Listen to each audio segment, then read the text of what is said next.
dan disampaikan kapasitasnya serta agenda Indonesia Pavilion ini dalam Bapak dulu, saya dulu. Ya, saya Nurul Ihwan, Deputi Bidang Promosi Penanaman Modal dari Kementerian Investasi dan Hilirisasi BKPM dengan Pak Al-Arif. Nama saya Muhammad Al-Arif, Managing Director Global Relations untuk Danantara. Jadi kita mulai dari kemarin sebenarnya kita sudah membuka Pavilion Indonesia. Kemarin masih soft opening dan agenda yang kita laksanakan kemarin sekedar memperkenalkan tentang kopi yang kita punya, kemudian kerajinan-kerajinan yang kita bawa, dan mulai dari hari ini kita sudah mulai melaksanakan beberapa kegiatan seminar. Dimulai tadi pagi sampai dengan sore ini kita sudah melakukan 3 kali kegiatan seminar yang diisi oleh berbagai pihak, mulai dari perbankan, dari Danantara, dan juga dari stakeholders yang lain. Total dari keseluruhan kegiatan seminar yang kita miliki selama 3 hari ini ada sekitar 10 kegiatan seminar. Jadi setidaknya ada 3 seminar setiap harinya, termasuk ada networking yang bisa kita fasilitasi di dalam Pavilion Indonesia. Jadi kita bagi 3 segmen untuk Pavilion Indonesia ini. Yang sedang kita berada di sini ini adalah bagian untuk networking. Jadi siapapun yang ingin menanyakan tentang peluang investasi Indonesia, tentang budaya Indonesia dan yang lainnya, mereka bisa melakukan networking di sini, tinggal di sini. Yang di tengah itu kita gunakan untuk kegiatan seminar-seminar tadi. Kemudian bagian yang lainnya adalah ruangan one-on-one meeting untuk para menteri. Nah, dari kegiatan itu yang kita pengen bawa di sini dengan tema Indonesia Endless Horizon, kita hanya ingin membawa pengetahuan kepada para potensial investor khususnya dan juga pengunjung yang lain tentang Indonesia yang memiliki potensi yang tidak terbatas. Nah, tetapi dalam konteks promosinya kita mengutamakan adalah image building tentang Indonesia. Jadi kalau teman-teman misalnya nanya kepada Kementerian Investasi BKPM, Pak ada target berapa yang mau ditarik dari kegiatan di Davos? Itu kurang tepat pertanyaan yang begitu. Kenapa? Karena step yang kita lakukan sampai dengan kegiatan di Davos ini dan di bulan Januari, alhamdulillahnya adalah memberikan image positif tentang Indonesia. Dilakukan secara kolaboratif dengan orkestrasi yang kompak. Nanti Bapak Presiden bicara di dalam WF, para menteri bicara di dalam WF, kemudian kita menyajikan seminar-seminar di sini, dan nanti besok tanggal 21 ada acara Indonesia Night, di mana kita ingin menunjukkan kepada potensial investor khususnya, inilah wajah Indonesia, bahwa Indonesia itu negara yang kaya dengan budaya, negara yang maju, ekonominya juga tumbuh, jadi tidak dipandang sebagai negara yang tidak punya potensi menjadi bagian dari target untuk investasi. Nah, satu hal yang lebih menguntungkannya lagi adalah tahun ini ada hal yang berbeda. Kalau kemarin kita bekerja sama dengan Kadin, melaksanakan kegiatan di sini. Tahun ini ditambah, jadi ada Kementerian Investasi dan Hilirisasi BKPM, ada Kadin, dan ada Danantara. Nah, ini sesuatu yang membuat kita lebih berbeda karena ada Danantara, sehingga dengan Danantara ini bahkan kita berikan sesi-sesi tersendiri, nanti Pak Al-Arif akan menjelaskan, tapi dengan adanya Danantara, kita bisa melihat bahwa Indonesia bukan hanya sekedar meminta orang datang membawa kapital berinvestasi, tetapi Danantara siap menjadi partner untuk melakukan investasi bersama-sama mereka.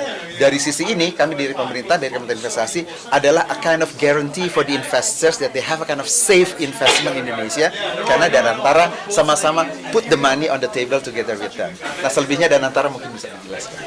Terima kasih Pak Nurul. Partisipasi perdana ya, Danantara didirikan bulan Februari tahun lalu, sebulan setelah WEF yang terakhir.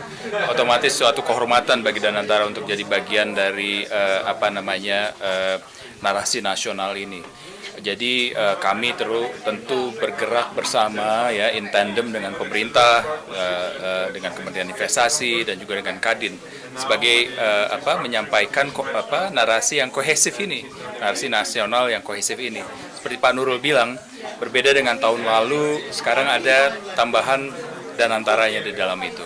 Jadi ini bagi kami kesempatan strategis untuk memperkenalkan institusi kami yang baru ini kepada segenap stakeholder di sini, segenap kemungkinannya jadi mitra kami dan lain-lain ya. Jadi tentu momentum 1 minggu ini kami bergerak bertemu secara bilateral dengan berbagai pihak dan juga menjadi bagian integral daripada kegiatan yang ada di Indonesia Pavilion, Indonesia Night maupun kegiatan yang ada di Congress Hall. Oke, itu ya emang utamanya untuk membangun citra baik, tapi kan pas pasti harus bawa oleh investasi juga. Nah, targetnya berapa? Dan sektor yang diunggulkan itu untuk ditawarin apa sih, Pak? Kalau yang kita bawa sekarang ini sebenarnya informasi tentang peluang investasi, tetapi satu hal yang mungkin kawan-kawan juga perlu memahami bahwa kehadiran para tokoh pengambil keputusan di sini ini mereka tidak serta-merta kemudian mengambil keputusan akan berinvestasi. Tapi ada beberapa investor yang sudah pre-arrange mau ketemu dengan Pak Menteri, ketemu dengan Danantara yang sebelumnya memang sudah ada pembicaraan terkait dengan rencana investasi. Tapi memang itu tidak dalam jumlah perusahaan yang banyak gitu. Kenapa? Karena yang ingin kita lakukan adalah mereka yang hadir di WEF maupun di sini itu adalah top leadersnya dari perusahaan dalam rangka memahami pergerakan dunia global itu, baik itu secara politik, ekonomi, geopolitik gitu ya, seperti apa, sehingga nanti baru mereka mendiseminasi dan memberikan arahan-arahannya tentang ekspansi mereka kemana. Karena ini kan masih swinging here and there kan, titik equilibrium tentang perubahan yang terjadi ini kan masih belum firm. Nah, di sini makanya spirit of a dialogue yang diangkat oleh WF itu untuk mendengarkan dari berbagai stakeholders global, mulai dari pimpinan ekonomi ataupun pimpinan negara dan juga para pelaku bisnis, untuk bisa mendapatkan gambaran yang paling clear itu sebenarnya mau kemana sih ini situasi global baik secara ekonomi maupun politik. Ada, ya. Jadi sektor yang dibawa itu adalah kalau dari kami ya, itu ada sektor dari hilirisasi dari komoditi yang di awal kita punya 28, tapi nanti kita scrutinize lagi beberapa yang penting mau kita sampaikan. Kemudian juga yang berhubungan dengan renewable energy. Itu renewable energy. Cuman memang tidak tertutup hanya di situ. Kalau mereka kemudian ada ketertarikan menanyakan yang lain, tentu pasti kita fasilitasi. Nah, tapi renewable energy ini boleh kami sampaikan bahwa menarik minat dari banyak investor, khususnya dari Swiss sendiri, karena kunjungan Pak Guy Parmalang yang waktu itu menjabat sebagai semacam menteri koordinatornya di sini dan sekarang sebagai presiden Swiss, itu mereka ingin bekerja sama dengan Indonesia, bahwa Indonesia pada akhirnya bisa melakukan tata kelola atas komoditi mineralnya yang itu sesuai dengan standar yang diinginkan oleh Eropa. Dan standar itu nanti Swiss akan bisa memberikan pertukaran pengetahuan, informasi, dan teknologi. Nah, ini menjadi pintu masuk yang menarik. Artinya, spirit untuk membawa peluang investasi di sektor mineral itu disambut. Jadi bukan cuma lip service yang digaungkan oleh pemerintah. Secara global ternyata dunia juga mempunyai perhatian tentang itu. Bukan, not necessarily nikel ya. Bahkan di luar nikel pun ketertarikan itu ada. Ada insentif juga apa yang dipromosikan kepada mereka sehingga mereka tertarik untuk berinvestasi? Iya, ada, dan insentif ini khususnya kan karena kita juga mau bergerak. Salah satu tema yang kita bahas tadi tentang tenaga kerja, Pak, ya, berkaitan dengan perkembangan teknologi. Ini sebenarnya merupakan kesempatan atau ya kasarnya bencana gitu. Nah, artinya dalam konteks ini maka peningkatan kualitas sumber daya manusia yang bisa mengoperasikan teknologi dan memanfaatkan teknologi untuk menciptakan inovasi-inovasi, membangun hilirisasi itu menjadi sangat penting. Sehingga kuncinya adalah ada kegiatan-kegiatan peningkatan kualitas sumber daya manusia, baik itu yang secara vocational maupun yang berbasis atas STEM, misalnya kayak gitu. Nah, ini yang kemudian kita juga mau bekerja sama. Jadi kalau dari sisi kami, sebelum kita ke Davos ini, kita ke Zurich dan kami sempat mengunjungi Innovation Parks di Zurich. Dan itu sangat menarik sekali, karena kemarin pada saat tahun lalu ketika ada konvensi untuk ilmu pengetahuan dan teknologi dan industri, kita ada menandatangani MOU kan antara Menteri Investasi dan Hilirisasi dengan Menteri Pendidikan Tinggi Sains dan Teknologi dan Kawasan Industri. Jadi penguatan triple helix ini akan menjadi jawaban atas mismatch-nya dari sumber daya manusia kita yang berlimpah dengan kebutuhan dari industrinya. Nah, kita tidak percaya bahwa kita mampu melakukan sendiri, karenanya kemudian kerjasama dengan Swiss ini menjadi salah satu yang akan kita tindak lanjuti agar Swiss bisa memberikan pengalaman mereka yang sudah terkenal dengan kegiatan vocationalnya yang membangun teknologi dari inklusivitas tenaga kerjanya dengan kualitas yang baik. Pak, kalau terkait kehadiran Danantara juga di tahun ini kan mungkin juga mendorong image Indonesia Incorporated ya. Itu mungkin bisa diterangkan Pak pentingnya melihat ada keselarasan antara tiga lembaga ini untuk para investor itu seperti apa? Jadi itu poin yang sangat penting ya. Jadi narasi kohesif Indonesia Incorporated yang melibatkan pemerintah ya sebagai penentu kebijakan, sektor swasta keadilan hadir di sini, dan juga sekarang dengan Danantara itu kami gaungkan di sesi-sesi ini ya.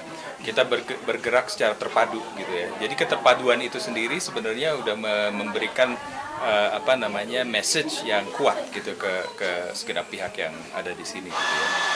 Makanya sesi-sesi yang kita susun juga menyuarakan keterpaduan itu ya. Jadi ini planningnya juga kita lakukan bersama ya dengan Pak Nurul dan tim di Kementerian Investasi dengan Kadin dan lain sampai kita mengarah ke titik ini ya. Persiapannya ya hampir setengah tahun Pak ya. Jadi keterpaduan itu narasi kohesif itu memang elemen yang penting kali ini. Di Global Risk Perception Survey yang dirilis sama WEF itu kan risiko Indonesia itu mulai dari pengangguran, inflasi, pelemahan ekonomi. Nah, bagaimana nanti ke hadapan para pemimpin dan calon investor menjawab risiko-risiko itu selama 2 tahun ke depan, Pak? Nah, jadi kami melihat bahwa apa yang menjadi resiko itu sebagai suatu kesempatan yang bisa kita tawarkan. Karena begini, kalau kita bicara dari sisi resiko dari tenaga kerja, misalnya dari kualitasnya tadi, satu hal yang harus mereka bisa kita sampaikan, ini adalah masa yang paling pas bagi mereka, para pemilik kapital, pemilik teknologi, tetapi tidak punya sumber daya alam. Mereka harus datang bekerja sama dengan Indonesia. Nah, sebagai negara berkembang yang memang belum memiliki penguasaan teknologi yang paripurna, tentunya sangat logis bahwa kualitas sumber daya manusia kita dianggap kurang dalam konteks bahwa teknologi yang mereka bawa ke Indonesia, operatornya tidak ada. Bagaimana operatornya bisa ada kalau teknologinya saja belum pernah masuk ke Indonesia? Nah, karenanya pendekatan yang akan kita lakukan ke depan, termasuk yang ingin kita sampaikan kepada potensial investor adalah ketika mereka masuk berinvestasi ke Indonesia, mereka harus memanfaatkan periode konstruksi yang mereka miliki. Ada yang 6 bulan, ada 12 bulan, ada 36 bulan, tergantung kompleksitas dari industrinya. Nah, masa ini akan kita minta mereka masih dengan spirit triple helix tadi, untuk mendatangkan teknologinya diintroduksi kepada calon tenaga kerjanya di Indonesia. Sehingga mereka bisa bekerja sama dengan kampus-kampus, dengan balai-balai latihan, sehingga mereka nggak perlu bikin balai latihan sendiri, menggunakan fasilitas yang sudah ada. Kami sudah membicarakan ini dengan Kementerian Pendidikan Tinggi, Sains dan Teknologi, bahwa kampus-kampus yang tersebar nanti akan dibuat kelompoknya yang dekat dengan kawasan industri. Sehingga nanti kawasan industri bersama kampus akan memberikan pelatihan atas teknologi yang akan dilakukan, diterapkan di dalam industrinya mereka. Nah, dengan kegiatan ini, ada insentif yang diberikan. Bahwa kegiatan pemagangan yang diberikan kepada pihak yang bukan karyawannya, atau belum menjadi karyawannya, itu diberikan insentif bisa sampai dengan 200% atas kos yang dikeluarkan untuk pelaksanaan kegiatan training tadi, untuk mengurangi nantinya penghasilan penghasilan perusahaan sebelum dikenai pajak. Nah, ini yang akan kita sampaikan kepada mereka. Jadi kita harus memberikan gambaran yang objektif kepada mereka. Kenapa kok tenaga kerja kita dibilang kurang? Persoalannya tidak ada teknologi yang pernah bersentuhan dengan mereka yang belum pernah hadir di Indonesia. Nah, jadi ini yang harus bisa kita ambil sebagai suatu kesempatan dari image kelemahan yang kita miliki. Nah, itu memang tadi kuncinya adalah dari triple helix tadi harus bisa terimplementasikan secara real di lapangan. Sama lagi Pak, kalau lagi ada tensi geopolitik antara Amerika Serikat sama beberapa anggota negara NATO, itu melihat sebagai sebuah kendala nggak sih dalam mencari investor? Sementara ini kami tidak melihat itu sebagai satu kendala. Nanti Danantara boleh melihat sendiri. Karena bagi saya selama ini kan kita juga sangat clear memainkan peran bahwa Indonesia bisa bekerja sama dengan siapapun. Kita konsisten sejak dari negara ini berdiri, sejak Republik ini berdiri adalah politik yang bebas aktif. Termasuk implementasinya di dalam kegiatan ekonomi kita. Artinya kita tidak pernah menghindari bahwa kita berkolaborasi dengan Cina, kita berkolaborasi dengan Amerika, kita berkolaborasi dengan Eropa, ditandai dengan berbagai kesepakatan-kesepakatan yang kita bangun. Gitu. Nah, itu membuktikan bahwa kita tetap konsisten dengan non-bloknya kita. Dan dengan sikap non-blok tadi, maka kita tetap bisa memelihara posisi kita sebagai friends to any country. Dan ini menjadi penting mengingat bahwa kita punya potensi yang negara-negara maju itu memiliki kepentingan. They cannot avoid Indonesia. Gitu. Nah, ini tinggal yang harus kita lakukan adalah be consistent and be objective to be the partners for any country to develop our economy together. Pak, hari ini kan ada 3 diskusi ya Pak, ya mungkin buat bagaimana melihat diskusi ada 3 dan antusiasmenya seperti apa Pak hari ini? Dan antara antusiasme diskusi pagi ini ya, saya juga melihat dari kualitas pertanyaan-pertanyaan yang muncul gitu ya. Jadi topiknya yang jelas very diverse, audiens yang datang juga sangat diverse, dan itu bukti bahwa mereka interested dan ingin engage gitu dengan kita semua. Tentu selain mereka yang hadir in person, juga ada beberapa yang melihatnya melalui live stream dan lain-lain. Kita juga monitor itu. So cukup dynamic ya, dan masih ada beberapa hari lagi ke depan gitu. Terima kasih. Terima kasih. Orang Senda mana? di Pandeglang. Saya di Bandung, Pak. Di Bandung.